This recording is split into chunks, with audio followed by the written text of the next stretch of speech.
Magandang hapon po sa inyong lahat mga ka-vlog. Ako po si Tess Sulicar Canyabano, ang inyong tagapag-vlog ng hapunan sa tuwing hapon. Ang menu ngayon ni ka-vlog ay ang munggo at ang pritong tilapia. Ayan po mga ka-vlog, si ka-vlog Tess. Ayan, ready na ang aking tilapia, malinis. Ay, piprito ko na siya mamaya. At ang aking gulay na munggo at ang aking ampalaya, malunggay, aking ricado, kamatis, sibuyas, bawang at ang siling haba na hinog. Yun po para mabango ang ating gulay na munggo. At yan po ang aking dilis ay sasahog natin sa munggo. So special ang aking dilis, so maliit siya, masarap siya, para talaga siya sa mga gulay pang sasahog mga kablog. At ngayon mag-start na ako, abangan nyo ako ulit. Magbabalik po ang inyong ka-vlog, Tess Sulicar Canyabano. At yan po mga ka-vlog, ginigisa ko ng kamatis, sibuyas, bawang. So, nilagyan ko na rin ng unting asin at paminta. Ganyan po ang inyong ka-vlog, Tess Sulicar Canyabano, magluluto, lalo na sa gisa-gisa. Ngayon mga ka-vlog, habang inaano natin yung katas ng kamatis, ilalagay natin ang ating special dilis mga ka-vlog. So, yan. Maliit talaga siya, maliit. Okay, mag-alala, hindi yan nakakasmit ng lalamunan. Ganyan po siya. Kaliit.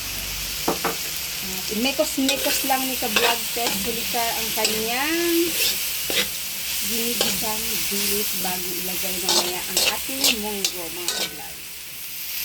At mga ka-vlog, isusunod ni ka-vlog Tess ang kanyang ampalaya. Ayan po. Ilalagay na natin ha. Yung mag-alala. Hindi ho yan mapait. Pangdito talaga yan siya ang palaya na yan. Yung mapait kasi, yun yung mabilog na ano, na parang itlog yun, mapait yun, pang sakbit yun mga ka-vlog. Ito naman, pang-gisa lang sa mga ka-vlog. Yan, ilang minutes na. At mga ka-vlog, isusunod ko na ang aking munggo na nilaga na napakuluan ko na ha. Nalagay lang natin. Handahan na. Tatalsik yan sa ating taga-edit. Yan na. Para mabitawan na ang camera. Okay.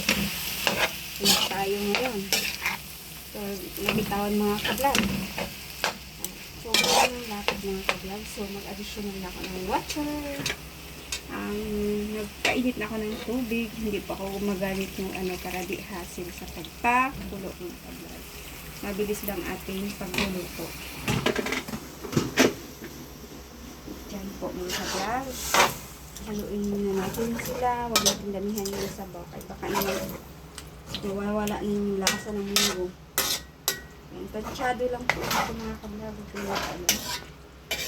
Nagtatansya lang tayo nito. Alam niyo kasi hindi kami kumakain yung ginataang munggo. Pag dito kasi sa Manila, gisa talaga yan siya.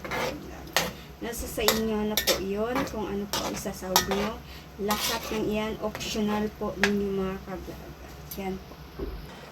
At isusunod na natin ang ating siling haba. Ang siling sigang na hinog. At isusunod ang malunggay natin mga ka-vlog. Ayan po. Mekos lang tayo ng konti. Diyan mga ka-vlog. Tayo lang ng konti. Ay, mekos na yan. Ipulo ng ating munggo ng pinakamasarap na munggo. Ayan siya. Pwede natin ilang minuto na ka-vlog mo. Diyan po mga ka-vlog.